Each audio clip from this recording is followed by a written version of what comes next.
Bonjour les chefs, c'est Charline et c'est encore un plaisir de te faire cette nouvelle vidéo.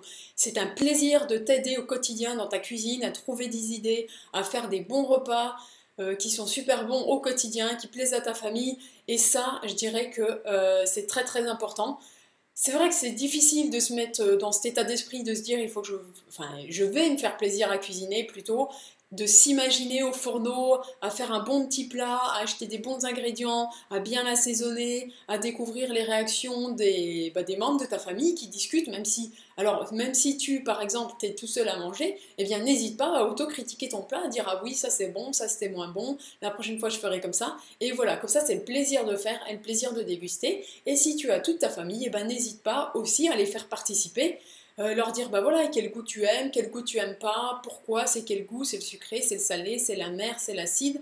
Enfin voilà, je pense que autour de ce qu'on mange, plutôt que de parler, je sais pas moi, à tes enfants des devoirs, des problèmes ou pas qu'ils ont à l'école, de plein de choses, eh bien concentrons-nous sur ce qu'on mange, mangeons en pleine conscience et je pense qu'ils seront ravis de discuter avec toi justement de ce qui les dérange dans le plat, ce que tu pourrais améliorer. Alors bien sûr, toi, il faut que tu prennes ça tout bien en te disant ah bah oui, c'est vrai qu'aujourd'hui mon plat il n'est pas parfait, je pourrais l'améliorer comme ci, comme ça. Et comme ça fait participer tout le monde, ça donne une bonne ambiance, on mange en pleine conscience. Alors oui, c'est super simple que je te dis, mais par contre, si tu le mets en œuvre, tu verras que c'est très très puissant et que ça fait des moments de repas, des moments super super conviviaux. Alors, cette semaine, aujourd'hui, pardon, je vais t'emmener à Toulouse pour découvrir un plat régional. Alors, il est régional, mais il est super simple à faire. C'est les cocos de Paimpol avec la saucisse de Toulouse. Alors, les cocos de Paimpol, je ne sais pas si tu connais, mais c'est des haricots blancs qui viennent justement de Toulouse. Bon, la saucisse de Toulouse, tu dois la connaître. On la voit en photo ici, voilà, elle est super grande.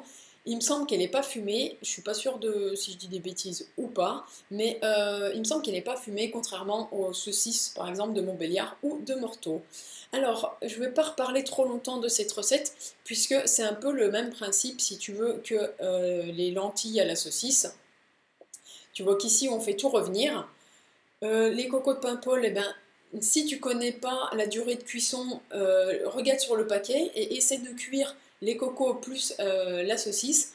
Enfin voilà, c'est à toi de voir. Si tu les achètes en boîte, par contre, si tu cuis la saucisse en même temps que les cocos, ça risque de ne pas le faire justement puisque tes cocos sont déjà cuits et ta saucisse ne l'est pas. Donc voilà, c'est le même conseil que pour la recette des lentilles. Essaie d'ajuster ça en fonction justement euh, de ce que tu achètes comme produit, à savoir s'il est brut, il est en boîte, tout ça, tout ça.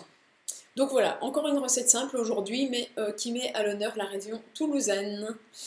Voilà, c'est fini pour cette vidéo. Je te remercie de l'avoir suivi. Comme d'habitude, un pouce bleu énorme et gourmand si elle t'a convenu, si tu aimes ce type de vidéo. Et n'oublie pas, dans tout ce que tu fais à manger, prends plaisir, fais-le bien et surtout partage-le avec les membres de ta famille, les personnes qui sont autour de la table avec toi et chaque repas sera un réel moment de plaisir. Je te dis à demain pour une nouvelle idée de repas. Bye bye!